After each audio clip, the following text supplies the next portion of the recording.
I speak the truth. Ghana here, a lot of people are afraid to speak the truth.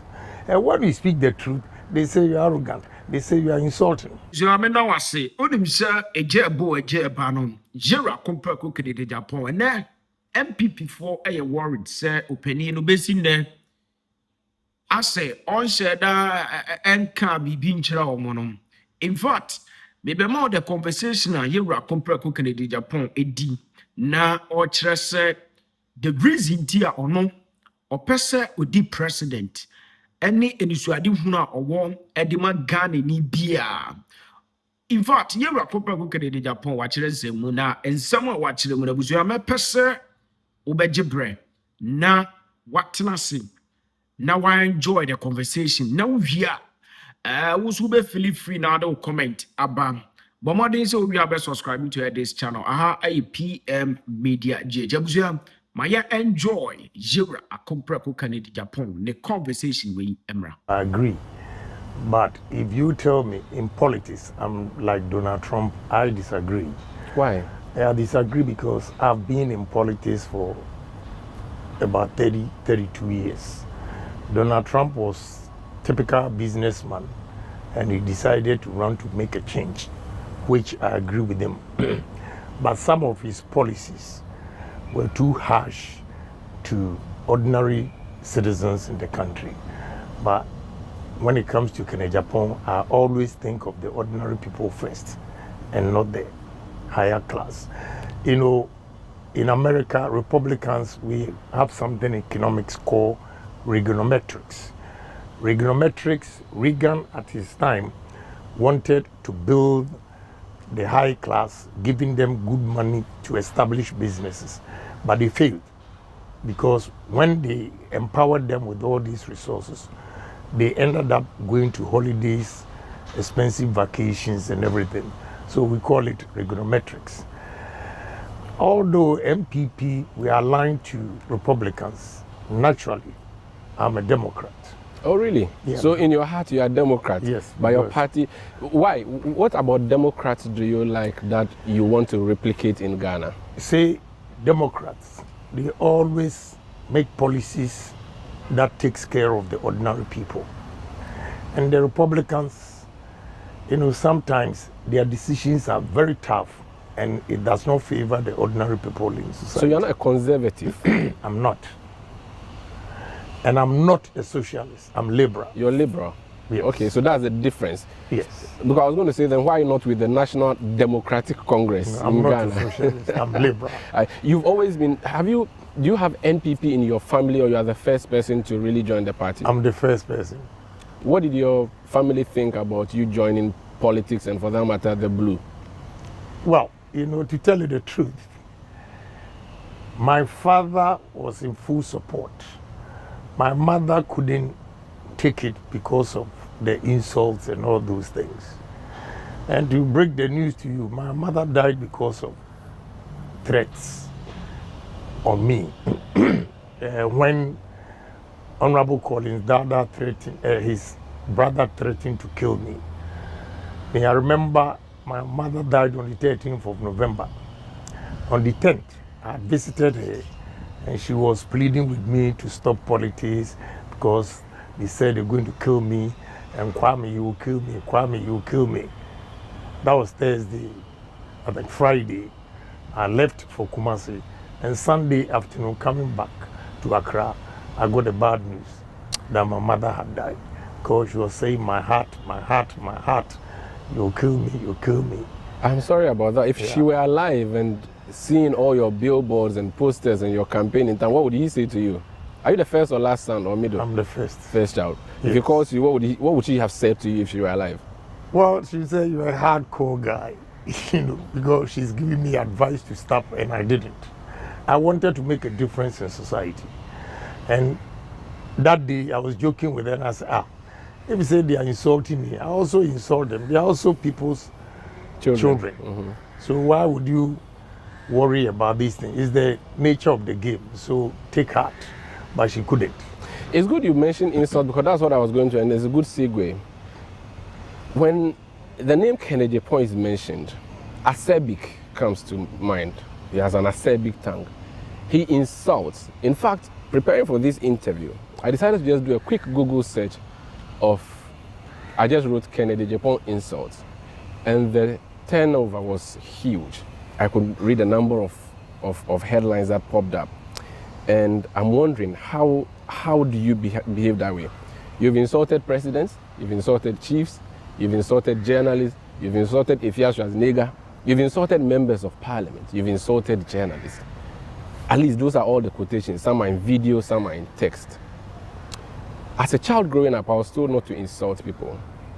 You want to be president of the land. Culturally, do these insults stick with the personality you are seeking to be now? You know what? Let me tell you something. In Ghana here, the problem we have is they always misconstrue confidence to be arrogant. I'm a confident person and I speak my mind. In plain words, I'll tell you like this. But in Ghana, even when they're going to insult you, they'll say, oh, please. Like, with all due respect to the Sebi. Yeah, Kuyapim and Nakant, oh, Sebi, Nipa Chose, and all those things. And the result is the same. Sebi, Wejimi. Nipa Chose, we are boa. Kennedy Agyapong comes and say, Wejimi, we are boa. And they think because I didn't use the word Sebi or Nipa Cho, it makes a difference. It doesn't make a difference. But is it good to insult? I reciprocate action. So you are a tit for tat person? Normally, yes. If you became president and someone insults you, you take the presidential convoy and go and insult them back. Is that how you're going to behave? You see, when you are president, you are a leader for your country and you represent your country. You cannot be talking like that. And I'll ignore most of them. I'm not even going to comment. Of late, if you have watched whatever behavior I put up, there are a lot of insults here and there, but I just ignore them. But old habits die hard. If it's something that, and I'm a media person, and even before I started practicing journalism, when you sit on national agenda on Net2 in the past, and I've followed Net2, I've followed Oman FM, and even your newspaper, the national agenda, Right. I think it died later on, but Right.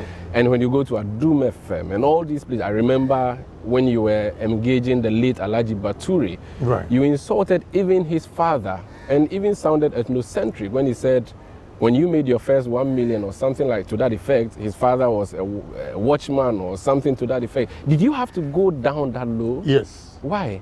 Why? Because, you see, with all due respect to you, journalists, if Ghana is going to burn, it's journalists, because most of you don't speak the truth. Really? Yes. Read my lips. Explain. In the sense that, at least, you should have given me benefit of the doubt to ask, is this man mad to describe Alhaji Bature as this, and that? Nobody. All what he says. You see, I changed my attitude and began to reciprocate action, because in this country, I was here for some time, and NDC insults people and they get away with murder. I say, how can we allow a group of people to insult people and get away with murder? The first time I reciprocated action was when one NDC guy insulted President Kufuor and said he's a dumb, he cannot even speak good English and all those things. All these words that he used for President Kufuor, because he's an NDC, nobody said anything. What did Alhaji Bature say about my family before I said that? I mean, we have to be fair. And if I ask you the question, you cannot give me answer, because, with all due respect to you, most of you are stereotyped. And most of us, we consume information without digesting it. I was responding to the accusations by Alhaji Bature. But whatever he accused me of, nobody heard it. It is only Kennedy Agyapong's response. That, I think, is not fair in this country. Are you a Christian? I am. I think the Bible said somewhere that let go and let God. Have you ever considered that? The Bible also says that you should crack the whip.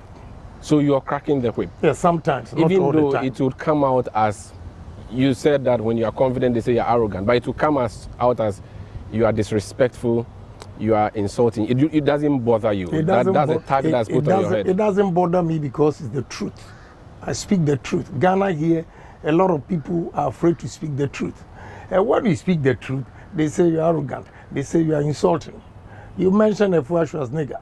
I never knew her until she went on Peace FM to insult me. It was my colleague MP who told me that, what have you done to Efua Schwarzenegger? I said, who is Efua Schwarzenegger? Then he retorted, you don't even know her? I'm saying, no. I said, ish, go and ask for the tape. The way this woman was insulting you. So I took the tape and listened to what he said. And I had to go down to her level for also to let her feel the pain that every individual that he has insulted in this country also feels. Do you feel children who are watching you should reciprocate what you are doing? Should they learn that from you? What you can learn everything from me, because my good things outweighs the bad things you claim to be. In Parliament, the House had to reprimand you because for you insulted Parliament. For speaking the truth. So you see... For speaking the truth. So what is called insult for you is speaking the truth? Yeah, it's the truth. Ghana, when you speak the truth, they say you are insulting. But you see, you're a member of Parliament where language is very, very much sensitive. And I want you to do me a favor and quote at least some of the insults. Oh, if I were to go on, some are horrible. I don't even want to know whether they are correct or not, but I could read some of them for you. Yeah, read. I have taken the burden to take a screenshot of a number of them while I look for them. Parliament reprimanded you. They said that what you did was unparliamentary. Look at some headlines. Angry Kennedy Agyapong insults his workers for running adverts before his interview. That's one. Kennedy Agyapong angrily insults Efua Schwarzenegger of arrest claims.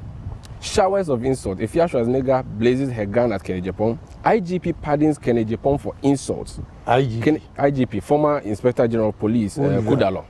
Apparently you had insulted him and said he was an asshole. You said this on TV. That's what has been quoted as you saying. Kennedy Agyapong pleads with judges after TV insults. You insulted a judge, a number of judges. It doesn't end there. There are several other problems. In fact, Ghana Web has a catalog. They describe it as a dossier. Kennedy Agyapong insults IGP. And they have a list of people you have insulted there. They put it up there for you. Then look at them. This is Ghana Web.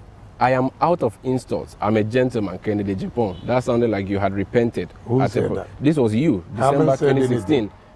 They said you said you would stop insulting. I haven't said that, Okay. Which means whatever you are saying, you see, that's what I told you initially, that at least they should have given me benefit of the doubt Okay.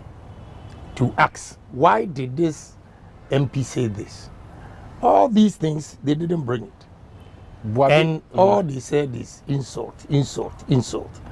You journalists, most of you are not fair. Really? Yes. You insulted Boabin Asamoah, and he says Boabin Asamoah reacts to Kennedy Agyapong's insults at him. This was your former director of communication. Kennedy Agyapong in hot waters, judge summons him over insults. Kennedy Agyapong shows no mercy on baby mama, replies her insults and apology. Kennedy Agyapong cautioned and discharged for insulting a judge. This is another headline, myinfo.com. Kennedy Agyapong insults Sami Dakun, a lawyer, in court, and judge had to intervene. And it continues just by Googling I'm insults. telling you, you are all biased. How? Biased. Did he not in say the- these things? What did Sami Daku say in court? What did he Please. say? You see, I'm trying to be nice, but I know you are an intelligent journalist. I expect you also to probe into it. What did Sami Daku say in court? What did he say, sir? You don't know, but you are quoting The him. publications from the But I'm reporters in sorry. the court. I'm sorry. I tell you the truth. Yeah. That you also have the same problem. Okay. Because you did not even ask what Sami Daku said, and I replied them. Okay. All you are quoting is what? Oh, they said he insulted Sami Daku. That boy, he can be my child. Do you know what he said? The description he gave me. I want you to go and find out. Okay, but you see, the issue is that because the judge had to intervene, as a journalist, I appeal to authority in my reportage. If the judge asked you to withdraw, it means that what you said was unprintable. But the in judge court. did not ask him to withdraw. Usually when the judge says... No, I'm saying that. I'm asking you, Yeah. my brother. I want to prove something to you. Right. How journalists, some of you are so unfair, and you only consume information, and some of them, they are just diabolic. They're going to bend this country because the actual things that prevail, they will never say it. They'll just pick an issue then just spread it, and nobody will probe into that statement. Then they will come out with their conclusions. That is not fair to me. When you attack journalists, you own a media empire. Yeah, so that is Are why they also unprofessional? that is why I'm fair. Because let me give you one example why I sacked Justice Annan. Justice Annan insulted Vice President. Justice Annan was biased to a man who was an adjudicator for Mr. Prempeh, the former Director Controller General. He died in his estate. One Mr. Boateng has to wait. You know, this gentleman, they not even call Mr. Boateng for his side of the story. He made series of publications against this man. When we had this election at the stadium, I know the man. I went there to greet him. The way the man behaved, he embarrassed me. I said, oh, what? And he won't listen to me. Oh, yeah, you did it. And I said, I don't even know what you are talking about. Later on, I went to find out from Oman FM and Netu that they had even taken the matter to court. Media Commission has asked Justice Annan to apologize to the man, and he refused. According to the man, somebody at my media stations told him that I am the one behind it for Justice Annan to destroy him, which I didn't even know about it. It was not true. No, I did not even know about it. So I realized, no, I can lose good friends. Although I'm contesting the vice president, I will not stand anywhere and insult him. Whether I like it or not, he's the vice president. You campaign for him. Right. And if you follow the trend, there's nowhere I have insulted the vice president. Again, this nobleman that really likes me, I like him.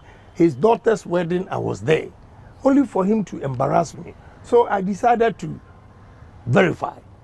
And when I verified, they gave me the report from Media Commission. So I said, this thing can go on. You see, he destroyed the man, and he was so hurt. This is the problem I have. So if the person is working for me and he's not doing the right thing, and I'm not able to check him, how would I have the courage even to say something to you if you also do something wrong? So I think we have to be fair to everybody. But the approach you use, you don't think that sometimes you let your emotions take the better side of your judgment? Does that not? What approach is that? The approach that I mean, you see, let me tell you, in Parliament, just to say, in Parliament, when you say the least word, the Speaker would ask you to withdraw. They say it's unparliamentary, which means that Parliament is a house of decorum. We watch you in the well. We see how you people speak. The least word you use against your colleague, even if it's a gesture, recently the Speaker had to ask your colleague to withdraw. Do you not think that you should replicate that also on the public scene so that we make progress and have decency or decorum? You see, you use the word decency and decorum. Is decency applies to everybody, or it applies to a section or a group of people in this country, and other groups are not? You know, so we have to be careful. I'll tell you, I always reciprocate action. And before I come out, you would have done it for several times that I don't even say anything. So one day, when I come out, the public, the society, everywhere, because it's Kennedy Agyapong, they have a news. That, I think, is not fair. Okay. If we really want to develop this country, we should all build this. Have confidence, bold, honest, sincere, discipline, and change this country. But a situation where when you respond to somebody's allegation, somebody's insult, and they ignore what was said against what you. was said against you and reprimand you for what you have said, I think it's wrong. This is Fighting corruption. But I'll give him benefit of the doubt because there are so many cases that have gone to court, and manipulations and manipulations and whatever. None of them. They've not even completed about 5 of them. So Ghanaians are impatient. And because of that, people are doing things with impunity. But when we are blaming the president, you should blame the judiciary too. How? Because of delays. Because of delays. The Attorney General succeeded in daily prosecutions for your colleague from Asin North. If the government is committed and the president himself is committed, they would have gotten these cases to, don't you think? Well, let me give you this example. Opuni. Opuni. Cocoa board. Yeah, cocoa board. Right from 2017, we're in 2023. How many years now? 6. Right. Nothing has been done. But even the reference you just made, you see, when the president also made a mistake to comment on whatever he preempted the judgment. You see how people also lashed him. So we allowed the judiciary to work and everything. I agree with you that the Attorney General is expediting it. It doesn't mean the judge. Attorney General can push the judge to take a decision and say that within 2 days he should give judgment. No. I am not condoning to anything, but what I'm saying is judiciary is part of the problem. The government is also part of the problem. So you cannot accuse only the government. At least he has set example of, sending cases to the court. And I've given you one example where 6 years, nothing has been done and all those things. But you knew this and yet you attacked John Mahama. At least he has jailed, and I'm not using him being the one who jailed, but jailed some of his officers when he was in office. You haven't done that. In fact, your president has been, and I'm using your president here to mean the NPP-led, but I mean he's our president, has been described as a clearing agent. I'm sure you have seen that and heard that. It means that he's not interested in fighting corruption. And for his special prosecutor to say he was mother serpent of corruption, that means he's the hen that sits on the eggs of corruption in this country. That's a problem. For a party that told us you're coming to remove corrupt Mahama and all his people and fix Ghana, we are not seeing that. You see, the problem here is that before this, whatever we said, I think we made a mistake by not changing the mindset and conscientizing Ghanaians. Because if we want to fight corruption in this country, whatever decision that you are coming out, Ghanaians should be your partners. Partners in the sense that you should educate Ghanaians to let them know that this has gone wrong and we have to correct it. If we don't, it is not good for our country. It is not good for development. If not, even we politicians, especially our accused the parliament, we take entrenched position. If it's MPP, you see all MPP members of parliament supporting. If it is NDC, you see NDC members of parliament supporting. When it happens like that, it makes it difficult to fight corruption. You know very well that what this individual has done is not good for the country. He's been taken to court. He has not even been jailed. And right there, you see interference. That is a problem. It's part of it. So I think if we really want to fight corruption, I will tell you that those who say that, oh, this man is corrupt, this woman is corrupt, naturally, almost everybody in this country, we are all corrupt. You know why? Because right from our inception, when we were born, our culture alone, the children, what they see at home, it becomes an imprint in the brain, and they think they are doing the right thing. It is only few that come out and realize what my parents were doing it's not right. Yeah, it was not right for the country. So when we are talking of corruption, we are all corrupt. Okay. So for us to change Ghana and eliminate or reduce, I would say reduce, because everywhere in the world, some people are corrupt. They avoid taxes and all those things. So I think to reduce corruption in this country, we have to educate every Ghanaian. Every Ghanaian should be a partner to the government so that we begin to teach them, advise them, and let them know that even if you go to work and you're supposed to start at 8 and you go at 10, it's against the normal time that you have to go. So that's also corruption. Yeah, corruption also, of morals and all of right, that. all those things. So I googled your name and added corruption. Lots of headlines. I'm just going to read two for you. The first one says Kennedy Agyapong vows to commit suicide if Mahama is not jailed. This is Ibrahim Mahama. This was 2017. Speaking on Adum TV, Maverick politician said, quote, "I will take in poison and kill myself if Ibrahim Mahama is not jailed," unquote. "He should watch and hear me well. I'll take in poison and die if Ibrahim is not jailed." This was because you thought he was corrupt. 6 years on. He is corrupt. But he has not gone to jail. 6 years on. No, let me tell you. You see why I blame the judges and everything? Ibrahim Mahama, okay, was clearing all his machines without paying taxes, duties. That's an allegation. I took him on, and he went and paid 14 million. You didn't hear. A good journalist like you, you didn't hear. I did. That's where I have a problem. If you did, indeed, you would not even make this statement. But so that is why. And let me tell you, the culture. What I talk about culture.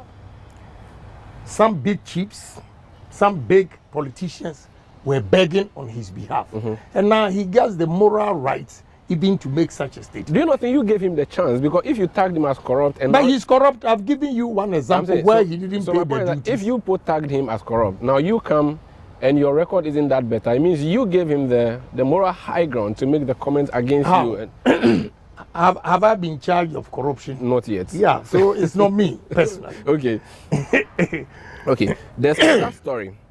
I have corruption evidence that can destroy NPP, Kennedy Agyapong. This was 1 year ago. You are condoning and using corruption as a blackmail tool?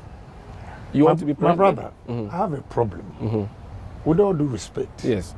sometimes the words you journalists use, I've told you earlier on that if Ghana is going to burn, it will come from journalists and because of misreporting. Because of misreporting. But there's a quote here. Let me read What it is for the you and tell quote? me if you didn't say this. Claiming that the MPP's Director of Communication, Mr. Yabobian Samoa, has been speaking disparagingly about him, Kennedy Agyapong warned that, quote, "If NPP folks dare me, I swear God, I will release an Anas video," unquote, he filmed in Chi. You didn't say this. And you see the announced video I'm talking about, you see when he released just a portion of it, the Minister of Finance was sacked. So it means you have evidence that there's corruption in the government and you are sitting on it. You didn't go to OSP?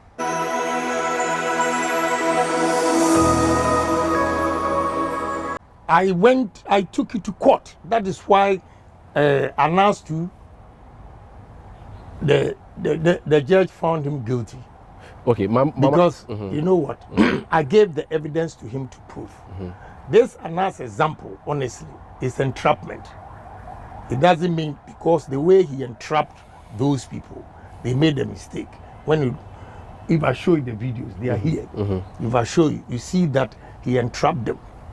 But I was saying that if I should come out and show all these videos without even giving you background of it, because we all consume information, the way they see it, they will think that NPP is corrupt and it will collapse the government. So it's not as if the government was corrupt, you have the filler, but you are keeping it under your pillow. That's not what it meant.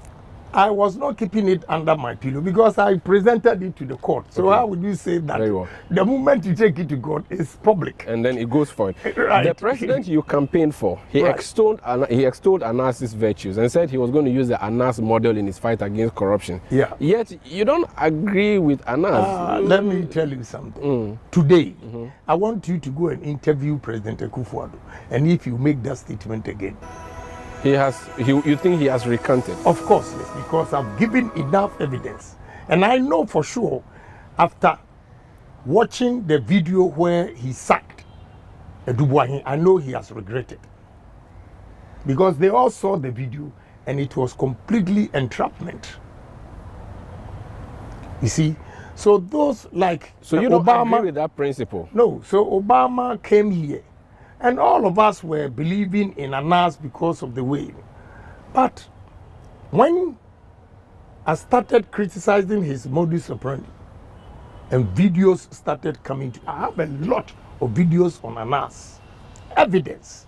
Then I realized it was, it was complete entrapment. Not that the people were corrupt. So you had an opposing view to what many people hold the And view I of proved Anas. to the whole country.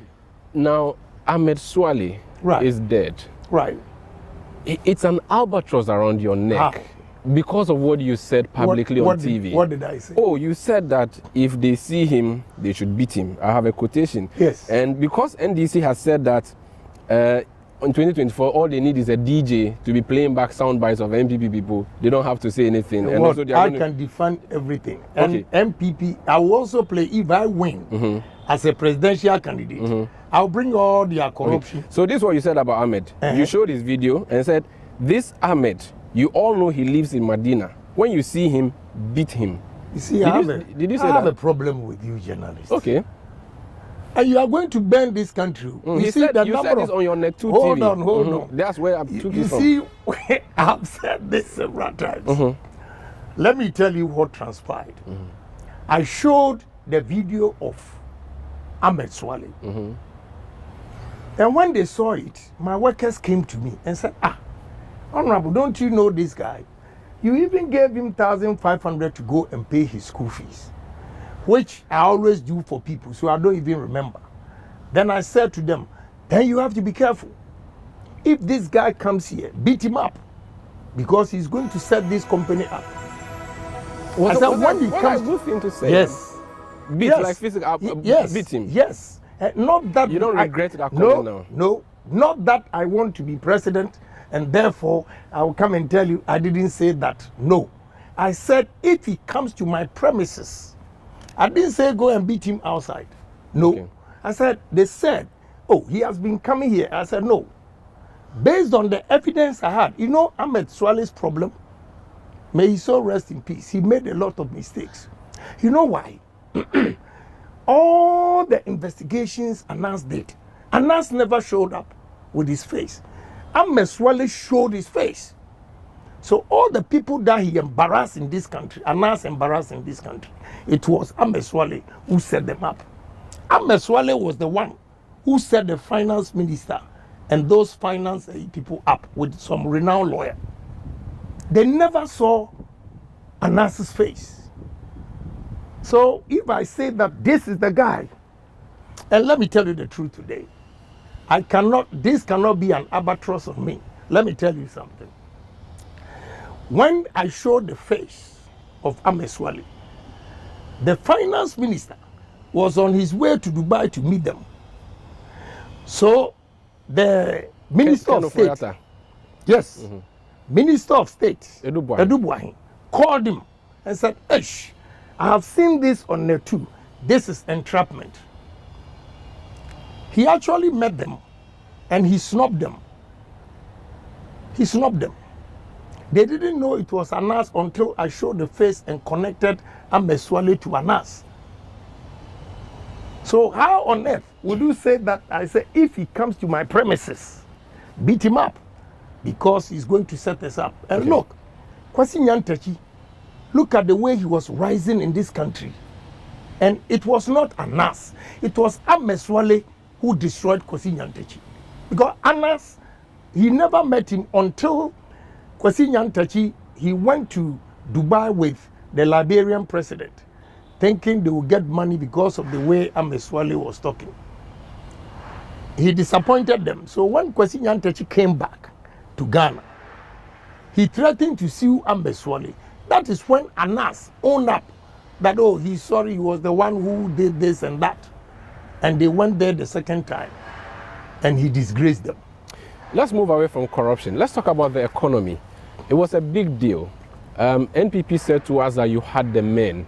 You've been in power for 6 years. You have said your money that you had has been devalued under your own government. These are top economies, and I remember Dr. Bawumia mentioning the list of men that you have who have economic background.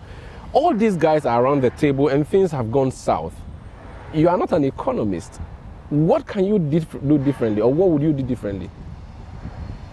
I would do things differently because I'm pragmatic. I believe in physical things. things that I've seen that can develop this country. I'm not a theorist. Most of them are theorists. They come, they propound theories, and it never works. If there is a change in the world economy, then they begin to have problems. I'll give you an example how I'm going to change this economy. I mean, from your name, I can tell that you are from the north. Look, the 5 northern regions, the arable lands that we have there, Volta region, Afram Plains and Accra Plains. When we go into agro-processing with mechanized farming, my brother, we'll be able to change the fortunes of this country. For instance, about 2 weeks ago, African leaders went to Russian summit and embarrassed themselves by asking Russia for grains. With all these arable lands we have in Africa, our leaders cannot go into mechanized farming, processing, and we are always begging for food. But we said planting for food and jobs. So what went wrong with that? Let me tell you something. Planting for food. One day, I met a group of agriculturists and all those things, and I gave them example. Why I'm saying I'm pragmatic. I gave them example that when you are going to Tema, you cross the toll booth, look on your right.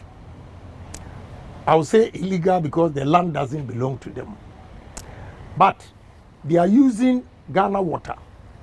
They piped it and small irrigation. To grow lettuce. Yeah, go and see the yield over there. It's beautiful. Good. So why can't we irrigate most of our lands? And that day I was so disappointed. The answer was that irrigation is too expensive. I said, oh, gee. And you see, you talk of irrigation being too expensive in terms of short run, but long run, it is cheaper. Because when you go to South Africa, they grow maize 365 days. If you want corn, you will get it. But here it's seasonal. Because they irrigate the lands. At least these Ashama guys, when you are coming from Tema to Accra, when you go past Ashama, come to right. 24 on your right, maize up to now, you see it. Because they use that small dirty river or gutter over there. And we can replicate this in the country. That is the example I gave them, and they didn't accept it. But the people who are in charge of our agriculture sector, and I'm referring to the civil servant, will be the same people in the Kennedy Agyapong government. Kennedy Agyapong will fire you. Discipline in this country. Let me give you one example. Why, if you make a mistake, we have to fire you. One, I have a problem with people who think they have served for so many years, unproductive hours, unproductive days, unproductive years, and they think they need promotion. They are due. They have to.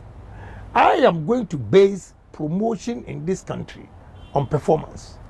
It's good you talk about firing. President Akufo-Addo has been accused of being lenient too much to his appointees. Okay, land, please. I wanted to land. So, because of, I'll give you one example. Why I have decided to contest as a presidential candidate or flag bearer is that as far back as Honorable Kwashige's time, I did experiment on 2 products. One, yam. I took yam to Holland, a company called Grasso. They did experiment, and we can store yam for 8 months. Fish. I also educated them that fish, June, July, August, we throw fish back into the sea. We need blast freeze machines before the coast or along the coast so that we can blast freeze the catch at minus 41 degrees for 24 hours. Then you move it from the blast freeze room to the coastal minus 10-12%, and it meets international standard that we can export. My brother, they didn't listen to me. So the technical guys, if I tell you, first of all, I will expose them to the way they do things in terms of agriculture. Exposing them meaning will give them opportunity to go and train elsewhere. I believe in India and China. You are looking east, you don't look west. No, I will use Asia Miracle to develop this country. So when we have gone round, my first 100 days, apart from conscientizing Ghanaians or changing the mindset, everybody, anybody that I will appoint as a minister, I'm going to use Plato's ideal word. Put them in a room, bring experts to educate them and show them the way to do things differently from what we are doing. So when you are given all these opportunity and you still go back to what you are used to and it's not productive, I'm afraid we have to let you go. If you were President Akufo-Addo today, who would you fire in his government?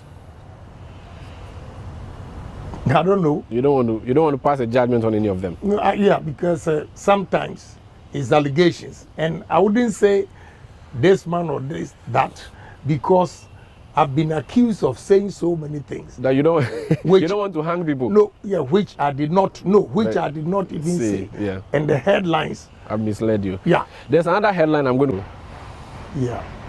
You know, I will be different, and I have an advantage over the rest because everybody says leadership by example.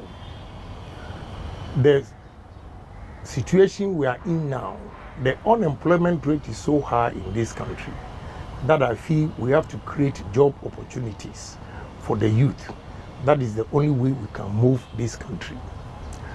Again, I believe in one thing. This is just a sin dumping LA middle school economics. Not some big one from anywhere. No, this big English and just a roadside economics. Yes, simple. My policy on taxes will be reduce and expand. What I mean by reduce is that taxes in Ghana here are so high, but only few people are paying taxes. A lot of people don't pay tax. And if I say reduce, I use hotels in this country as an example. There are 17 different taxes on a hotel. I was in Dubai last week, and 3 rooms with my family were 6, 3 rooms. It was 1,500 dirhams a day, which means each room was $140 with breakfast. Look, that same room in Ghana here will be about 500. How? So if I decide to go on vacation, these 2 countries where I can get a hotel room with breakfast for $140 and a country, a hotel room with breakfast for $400, which one would you choose? The cheaper one, of course. Case closed. So for us to build tourism in this country, all these things will come to play. So why I'm different from all the candidates. Before you go to that, Professor Mills was a taxman or a revenue authority guy before he became president. They've talked so many times about widening the tax net, and it did not end anywhere. This government has said you're going to move from taxation to production. Nothing has happened. You are sure that you, who is not educated in taxing, can be the guy who fixes that problem? See, I keep telling you theory. I'm a pragmatic person. I have experience more than, with all due respect to Professor Mills, because he's bookish. I'm sorry to use that word. Kennedy Agyapong. I'm a politician and a businessman. Let me show you the difference between me and Mills, who was a taxer. I am fortunate to employ educated people, uneducated people, and the artisans. And I can tell you, artisans make more money than some of the educated people. I'll give you one example.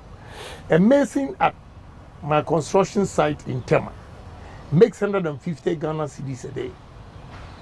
In 26 days, he makes almost 4,000 cedis. Graduates at Oman FM and Ken City, just as you said that we don't pay journalists well, make between 2,007, 3,000, and they pay tax. The mason who makes 4,000 cedis doesn't pay tax.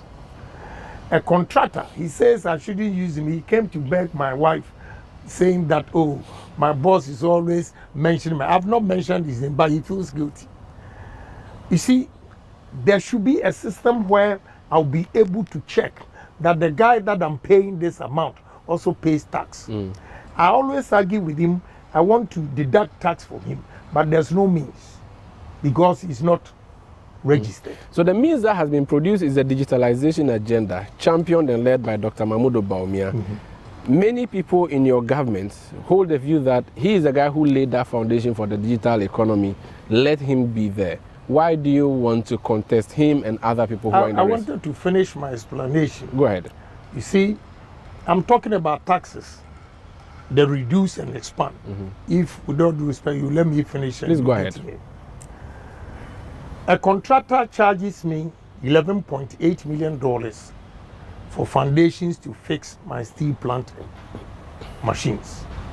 His labor charge out of the 11.8 was 2.4 million. All these 2.4 million goes to this guy and his workers, no tax, because I don't have a means to take tax from them. So when Kennedy Agyapong, is given the opportunity, every artisan, everybody working in this country will have to register and have a license and a PIN number so that we can tax them.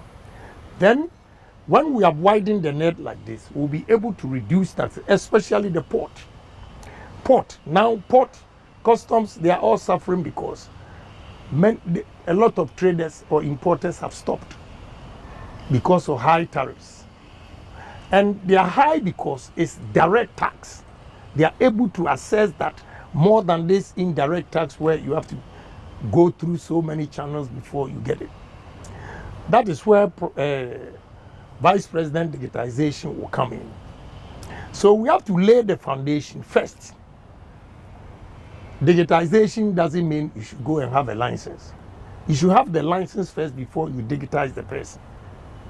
You have to get a social security number or a PIN number or tax ID before you digitize it.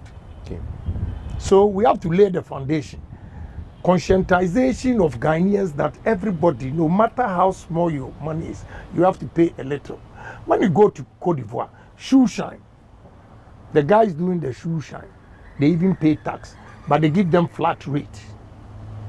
See, it's so sad that only 600 large companies in the whole country that are paying light taxes. And I'll give you one example. Why I'm different from other candidates is that I'm well versed in business. I can give you a number of examples. Just recently, I was fighting with Ghana Revenue Authority because my co-store, I have registered VAT for VAT. And because of the VAT, my fish is more expensive than the Lebanese next door to me, who has not registered to pay VAT. And you see a fleet of trucks, although his co-store is smaller than mine will be about 10 times or 14 times than his. But the volumes count.